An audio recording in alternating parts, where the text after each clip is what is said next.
Thug life.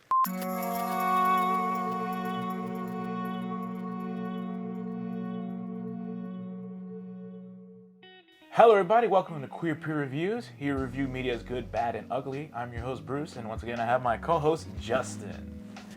Here at Queer Peer Reviews, we review your favorites and not so favorites of queer media.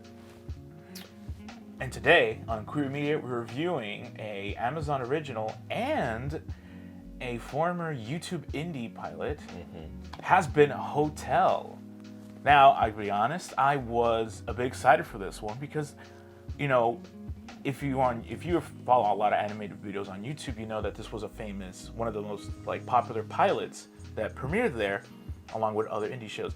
And you know, usually the 50-50 with these is that whether they get picked up or not that's the idea. Luckily, it was, and it finally did get picked up by A24. We love A24 for supporting a lot of indie filmmaking. So, for this to be their first animated series is a big step in what they do. And it's also a big step for YouTube animation to actually reach. But seeing something like this on this production level was a huge deal when it first came out, when the pilot first dropped. And there was a lot of, you know what I mean? Because then it got Hell of a Boss, which is the same, people creating it. So it's more or less like a spin-off. It was holding over for till HAZBIN Hotel would release. But yeah, I think in YouTube animation wise, this is a huge achievement is to make it this far, and it's under, like I said, it's under Amazon Prime. Yeah, I think it's really great. So, what is HAZBIN Hotel about? If you haven't seen the pilot, I recommend you go watch the pilot before you watch the show. Even though there are some now new changes, there's been a few tweaks here and there. The premise of the pilot is still works for the show because that's kind of how all your characters are introduced. Yeah. But yeah, it's about this character, Charlie Morningstar, who is the daughter of Lucifer Morningstar. And she wants to make this hotel to redeem sinners, along with her girlfriend, Vaggie? Yeah, Vaggie. Also along with the first guest, also the first to be working on redemption, is Angel Dust. And we also get other characters, a lot popular, Alistair, the radio demon, Husker. So let's talk about the queer representation when it comes to HAZBIN Hotel. There's a lot. Yeah. And I did my quick wiki search. They say the only straight character in hell there is Nifty. Interesting. Yep. There's a lot of... Alistair is canonically ace. And there's a lot of... I don't know, it feels like there's an insinuation that there's a lot of other characters that are also ace. That are just we're here because it's hell and we like to fuck shit up. We don't like to fuck. All right, well, the main queer couple we have is obviously Charlie and Vaggie. Those are the main couple right there. Lesbian power couple. Definitely power couple. And how would you say, I guess in the story wise, I guess their relationship is pretty strong. There were some moments where it kind of, because I think Vaggie speaks Spanish at multiple instances, so there are some points where it reads, because I remember saying that Charlie read very Taylor Swift. I don't know if that's just me. Okay, because of Vivian, she mentioned that her personality is like Leslie Knope from Leslie Parks and Rec. Yeah. That's where I more think of as Leslie Knope.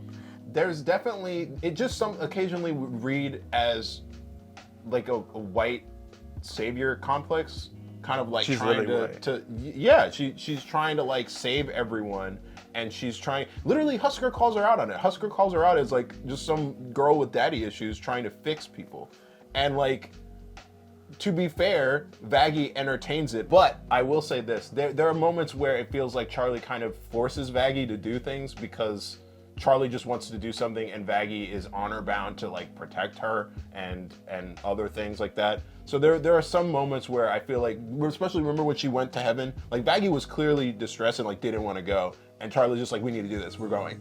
So that was that didn't read the best to me, but they also talk about it later and try to work through it, and they are also dealing with effectively genocide, so they do have to kind of work together. To be fair, she doesn't know how to read the room. Charlie? Because when she went to Valentino's set, that was a whole mess. And that's another queer character, Valentino. All right, so we have the three main V's. That was another one. Valentino and Vox. Turns out they're like on and off boyfriends, and that's another queer representation. It's just a whole lot of queer. Like everybody's pretty much queer there. Even in Hell of a Boss, there's also this emphasis on like queer representation there, and it makes sense because it's just like there's so much. I mean, one, like a lot of insane Bible people assume that like being gay is a sin, which, you know, cringe.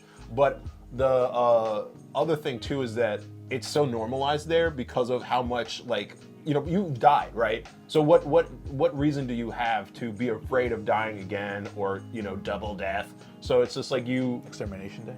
Yeah, no, but that's not because someone is gay. That's because you're in hell. Oh, yeah. So, like, you know what I mean? So people, I feel like they die, they go to hell, they realize that, oh, I get to live, again, essentially, you get to be your own persona in New York underground. That's basically hell in Hell of a Boss and Has-Been. So, essentially, anything goes, and that shows in the club scene where with Cherry Bomb and everybody, like they're fucking willy nilly. They don't care about your actual generals. Yeah, Sir Prentious was just like. So does that mean Sir Prentious pan? I fucking think. Everyone in the club. Yeah, that was a funny scene. Yeah, I'm buying shots for everyone. What kind of shots? What kind of shots are we talking? So there's absolutely a ton of queer representation in the show. There's a ton of characters to latch onto. Angel Dust. Yeah, like the toxic relationship that Angel Dust is in with a coworker. Like, there's so much to be said about it, and that he deserves to be himself and be comfortable with his friends at the hotel. And the fact that he doesn't recover immediately, and that happened. They talk about that in the scene with the angels, where they're like watching him essentially. Like, he's like standing up for himself, and he's standing up for the people he cares about. And that's supposed to matter. And again, I feel like it has to do with class, because Angel also reads kind of white. So it's like there's this idea that he has been through some shit and he's hanging out with the wrong crowd, but he's growing as a result of those connections. And it's so interesting to me because it's not just Has-Been Hotel or Angel Dust. It's in all the different, or in both shows, this emphasis on making community, whether it be found family or not, having a community and caring about other people is effectively the key to redemption. Obviously, apologizing, that's like the song that they sing, like that's the first step. But you have to, if you care about other people, you'll put your future first, you'll put them first, and by doing that, you end up building something that you have now that's worth living for, that's worth protecting, that's worth redeeming yourself for, rather than just living in the moment, doing drugs, or like throwing yourself off a cliff, or like doing really toxic stuff. That's what happened with Sir Prentious. He sacrificed himself to protect his friends, and that's how he. Spoiler alert. He was also simping. He was simping. Yeah, but that's how. Spoiler. He finally got redeemed, and that was like a huge thing in the finale. Like, oh, now we know that demons actually can get redeemed. So that's a big one. When it comes to the main show, how do you feel about it? I mean, it was such a time jump, like a time skip, basically, between the pilot dropping and then the show actually being picked up, and then it finishing production and being released on Amazon Prime, right? But to be fair, it is an egregious process to try to jump up. So, I think that was like, There's a lot of, I feel like, legal stuff that goes into it too, because they were like doing a lot of like singing and stuff, and so then they have to get licensing for that on top of the animation itself, and like paying people what I would hope are realistic wages, unlike the Matha situation. I like to think A24 treats their employees or directors a lot better. Especially because this was an indie project beforehand, so like there was already so many hands in the pot to begin with, and I would hope that they were all relatively compensated, at the very least, given notoriety for the work that they did on the pilot. But I don't actually know to what extent how many of them were brought over into the fold afterward, because it was also co-produced with Bento Box, the people that made Sanjay and Craig. I know, that's wild. It's so nuts to me, but it's interesting nonetheless. I don't know if Alex Brightman sold his soul to Vivian, because he has 2 roles in here too. He plays Sir Prentious now. And another character in the show that I actually found, he's actually one of my favorites, and he's just like a funny asshole, is Adam. Yeah. He's a strange character. I like the way that they depicted the angels in the show in general, but especially Adam. I feel like they kind of really dig into what it means to be one of those people who, lords over others. You know what I mean? Like, kind of always. Yeah, no, it's just I think it was mostly like a fun ride. And there's always like 2 musical pieces per episode. Yeah. I do have a few songs. Actually, I did like "Stayed Gone" between Vox and Alistair. I like the banter type songs. Yeah. And what's my other favorite one? I like "Loser Baby." Oh my god, that's the one. So that is a good I don't even one. know if that's actually the title of the song. I just love is. it. I haven't listened to it a lot, but I'm gonna put it on my next Spotify playlist. I mean, Keith David singing. Yeah. That was the soul, yeah. It just feels, I don't know, because I feel like a lot of it, I mean, she's the main character, so Charlie takes up a fair amount of the songs, I think, and a lot of them were very inspirational. There's, I don't know, did you get the sense that it was a little Disney? Because she's a literal princess. I think that was kind of the idea. Yeah, that was the vibe that I got, is that she's this, like, overpowered princess type. She's literally a princess. Yeah. I would be. And, like, it's interesting because throughout the entire show, I feel like she tries to downplay it. She doesn't want to just be this matriarch who, like, forces people to bend to her will, because that would be counterproductive to the, what is it? That'd be counterproductive to the like, I guess the theme of, like, what is it called? Like, self-actualization and, like, just free will, basically. So it's just like, it was really interesting. There's a lot of, actually, it's not just the biblical stuff. There's a lot of interesting statements to be made about, like, human nature, about what it means to, like, have a soul and what a soul really represents. Mm-hmm. Oh, another character I wanted to talk, Lucifer. Yeah, Lucy. Lucy. His character is unique.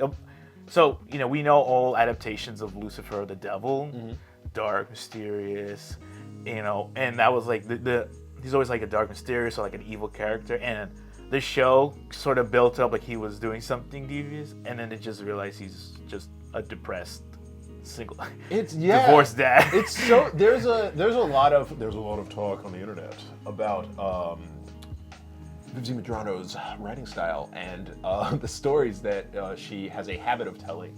And I would never suggest that I know better, because I am not particularly a writer. But there is this strange, what's the word? This strange, I don't want to say fixation. It just happens very often. There's this recurring theme of daddy issues, and like, it just comes up so often in Hell of a Boss as well as HAZBIN Hotel, and I don't know, it just strikes me as strange that Vivian, all these characters have the same sort of flaws. So the main question is, Vivian, are you okay? I think she's doing pretty good. I think she's doing better than us. You know, hey, did you see the Elmo thread? I did. A lot of people are not doing well. Oh, that was funny. So basically, I would say that there's this interesting idea that Lucifer Morningstar should be this kind of intimidating, not conniving, but like cunning, like character. And he's definitely powerful, but he shows up at like the very last minute, and maybe he has PTSD from his time in heaven or the fall or whatever. The whole thing reads very strangely. And he's also kind of introduced with very little fanfare. Like, he just shows up episode whatever, and then he's there. Oh, like you were like for like a more build up or something? Yeah, it just kind of happens. It just kind of falls into your lap. And maybe that's because I don't know, like the time, again, between Hell of a Boss premiering and airing and then this, maybe my brain got a little scrambled, but it just felt strange. Like, just, boop, there he is. And he also had issue. I remember that, the first scene where he's introduced, where he has that whole song with Alistair. Alistair is like actively like antagonizing the king of hell, and everyone should be like afraid, because they really like they make Alistair seem like this incredible threat, and he is. But then you gotta remember, the hierarchy of power, Lucifer is the all-powerful one in hell. Yeah, so it's just strange to me that he's talking smack to literally the guy who could like kill him in an instant. It's just very strange. But we have theories about that. So tell us about those theories you got in the comments. Just let us know everything. There's a lot I need to know. We love theories. There's also a lot of twists and turns too with Vaggie. Spoiler alert. It turns out that she was a angel. Not just an angel, an exorcist who was part of like killing a lot of other demons. Yeah. And yeah, and you know, and that was also a popular theory. So yeah, a lot of theories were like mostly confirmed in the show. Yep. But the one mystery though, and this is like, I think it's all spoilers at this point, is it turns out Alistair also has a deal that he made with someone more powerful than him. That's what it seems like. Yeah. That he has. So like while he has like a chain on Husker because of the deal, he also has a chain on him too. Yeah. And a lot of people theorizing Lilith. I feel like if you're gonna go up against Lucifer Morningstar with basically no fear in your heart, then I'm gonna say it has to be. and that would also explain why he's interested with the hotel, because he probably got sent by Lilith to like, hey, take care of my kid. Exactly. Yeah. So it's definitely interesting looking into it and seeing all there's arguably power scaling in this. You know what I mean? It's kind of it's pretty good. So I think it's time for those ratings. I agree.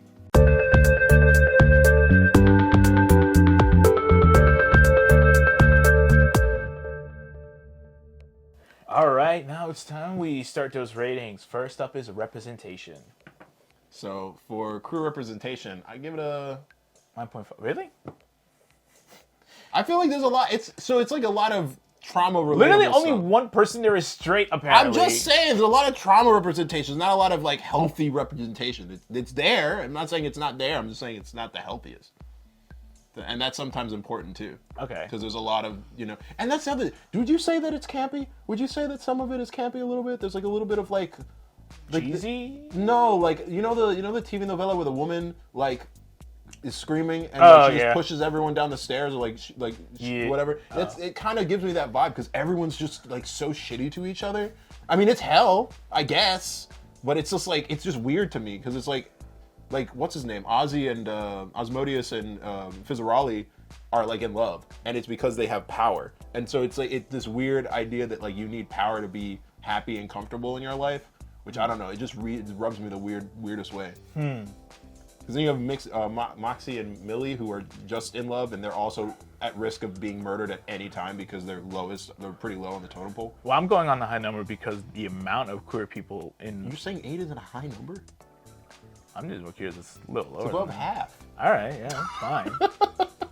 Mine's just higher just thinking of that. No, that's fair. That's fair.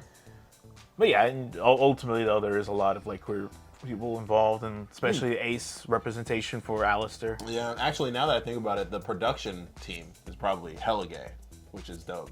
Yeah. Yeah. Up next, Queer Comfort. For Queer Comfort, I give it a 8.9. I give it a 9. Solid. It's solid. I think back about the Angel Dust videos. I think there's like 2 or 3 of them where he's just singing about kind of like his experiences and his like trauma and stuff. And I feel like even Vivian herself seems like she either personally struggled with stuff in her life, at least from the way that she writes her stories, or that she's been very close with people who've struggled with, queer stuff, especially in like religious settings, which is where I think most of Hell of a Boss comes from. It's trying to take back all this stress and strife from maybe growing up in a religious place or growing up with religious parents. At least that's the vibe that I get from this entire like universe, is just somebody trying to really reclaim that stuff. And I feel like there's a lot of people who've been through that.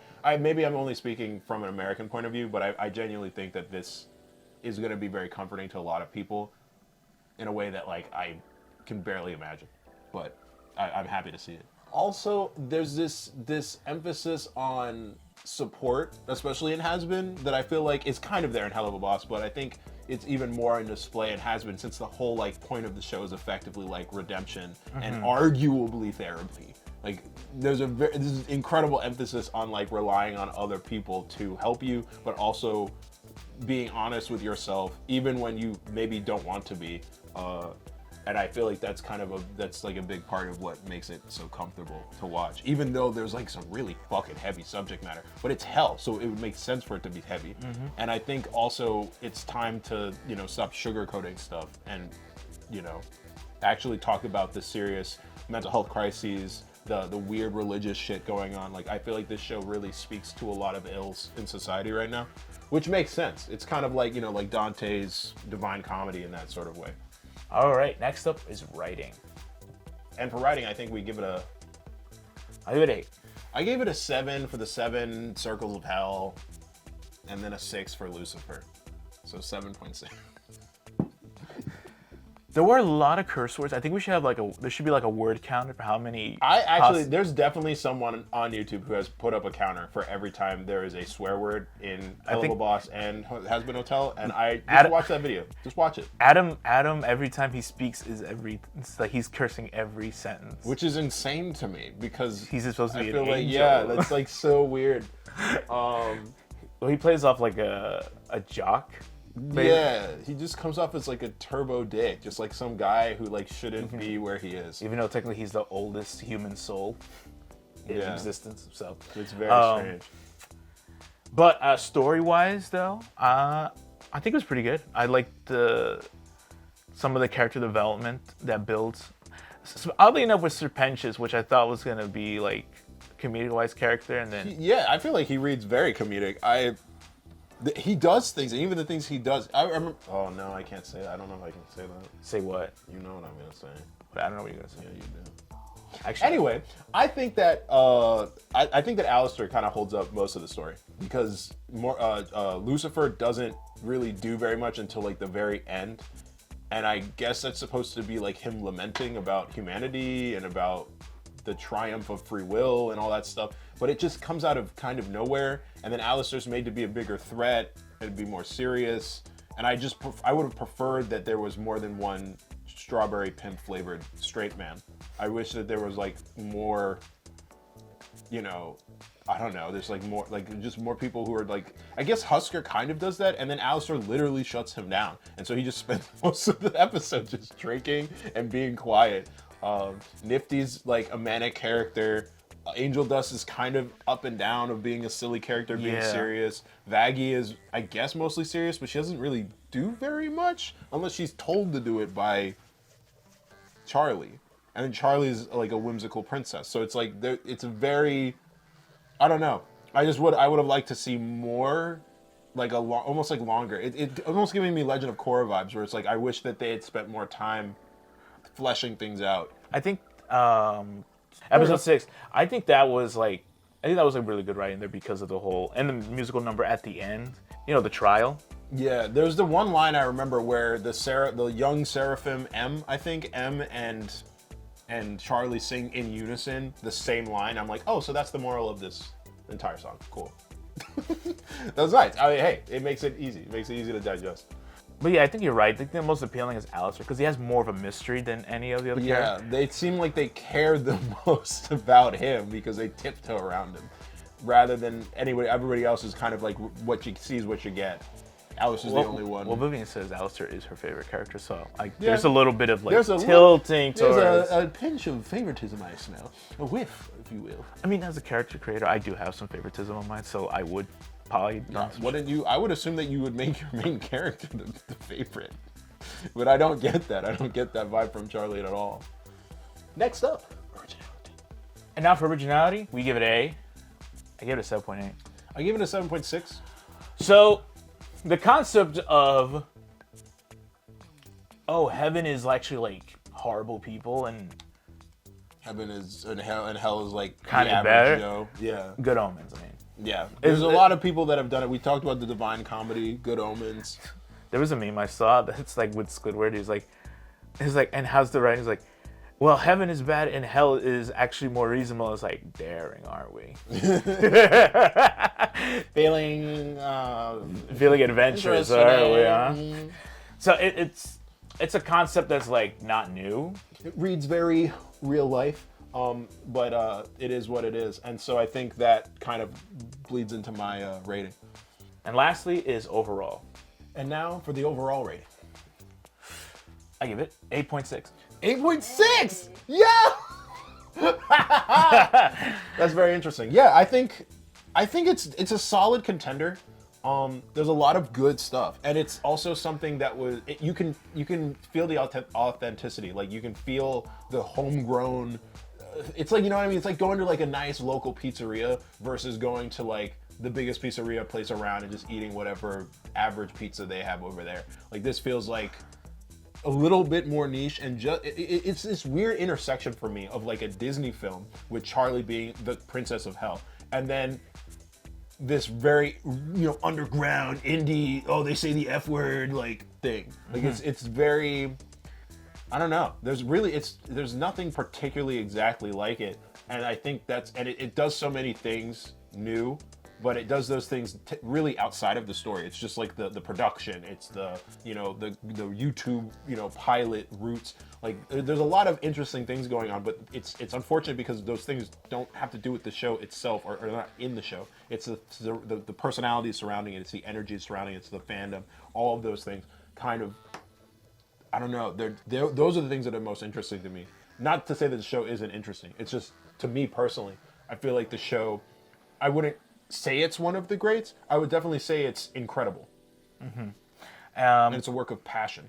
It's also great to see something that came from, like, after seeing so many like YouTube like animations, it's great to see that finally one of the shows, one of these pilots finally made it to like a big streaming service. So yeah, it's very nice, and it's also great to know that season 2 is also on its way. So we've been so excited to see. I'm actually excited to see more of this and how much more they can build off from the finale.